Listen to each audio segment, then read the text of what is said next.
AITA for not housing my brother's mistress. My brother, 51M, and his mistress, 47F, had a niece. One of my brother had an affair with his wife. They have 5 children. They moved in with his in-laws when he left his job. My younger brother's mistress became pregnant. She made the decision to resign from her work. Her prior rental was terminated. My niece is now homeless. My brother's wife decided to attempt to make things work.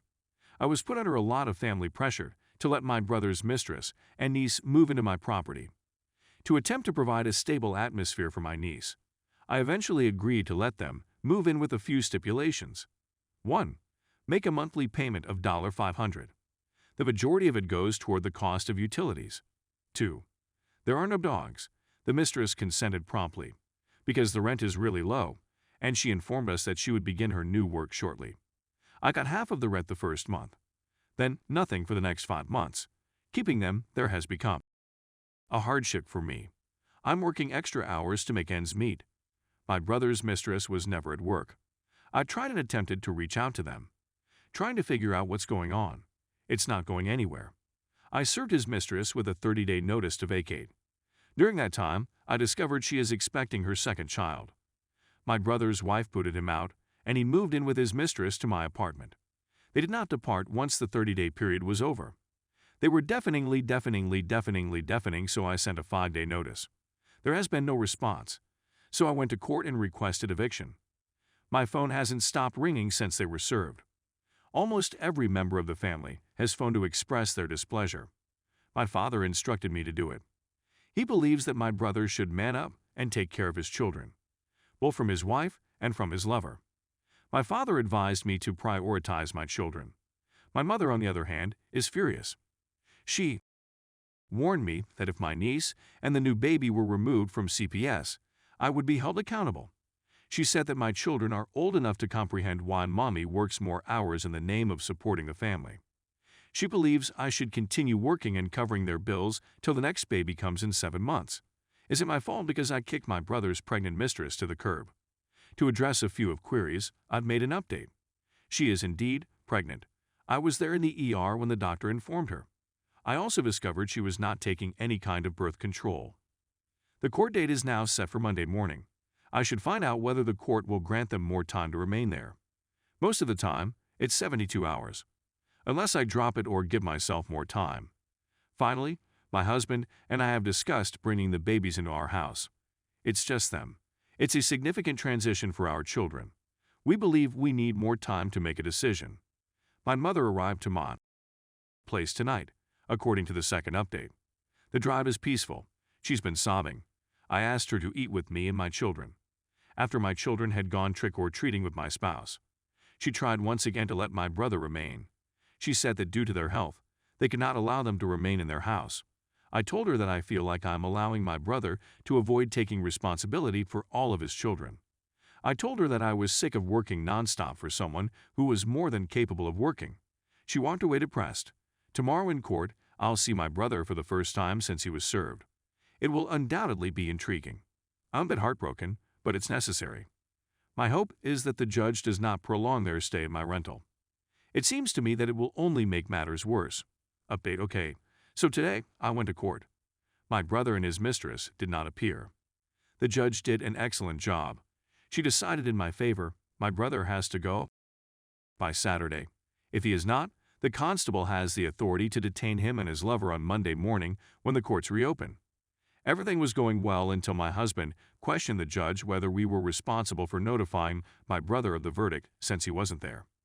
We may pay the constable to deliver a copy of the judgment today, according to the judge.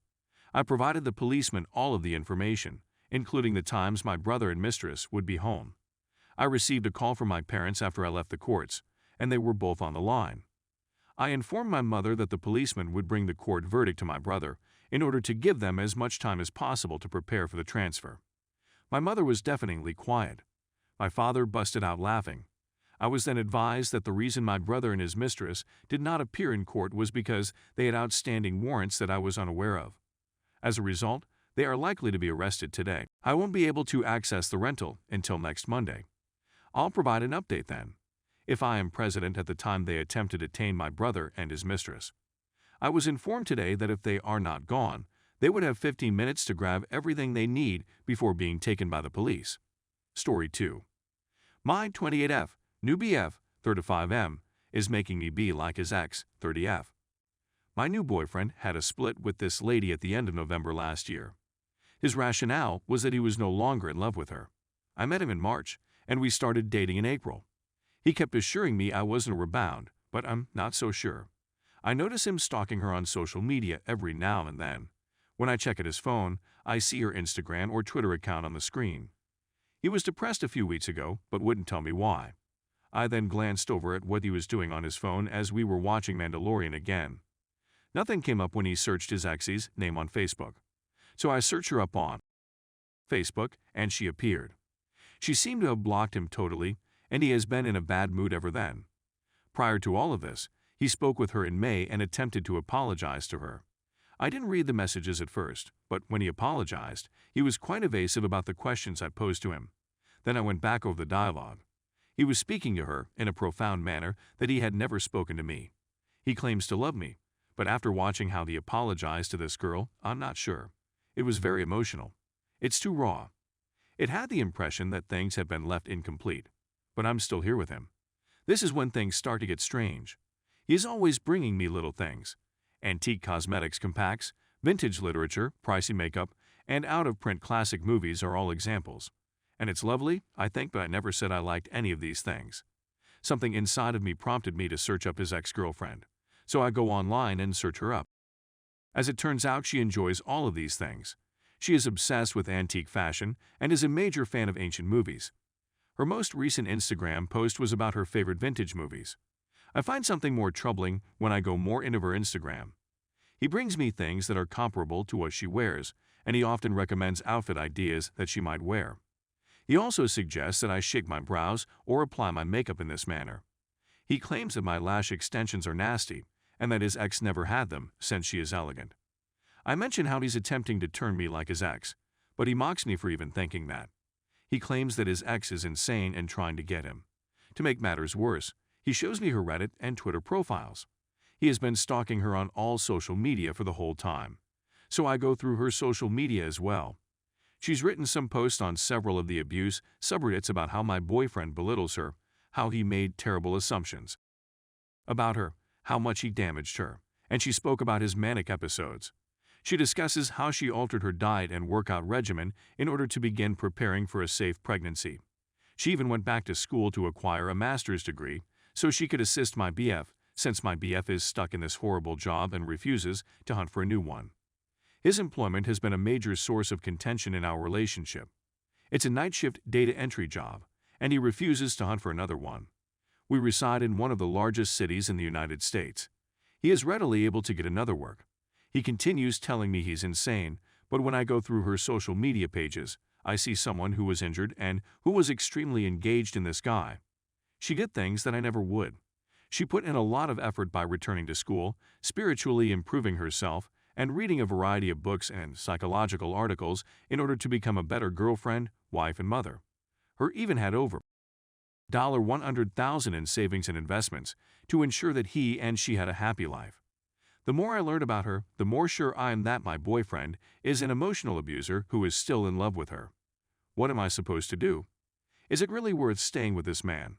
Is it true that I'm a rebound? Is he going to emotionally attack me as well? I'm at a loss on what to do. I feel like I'm always being compared to a lady I've never met. And this is a lady my boyfriend says he is no longer in love with. He constantly claims that he doesn't want her and that she is desperate. But then I asked him last week when we were going to see Eternals, and he yelled at me, saying that I wanted too much of his time. Please assist me. I don't want to end our relationship. I don't want to experience heartbreak again. I'm at a loss on what to do.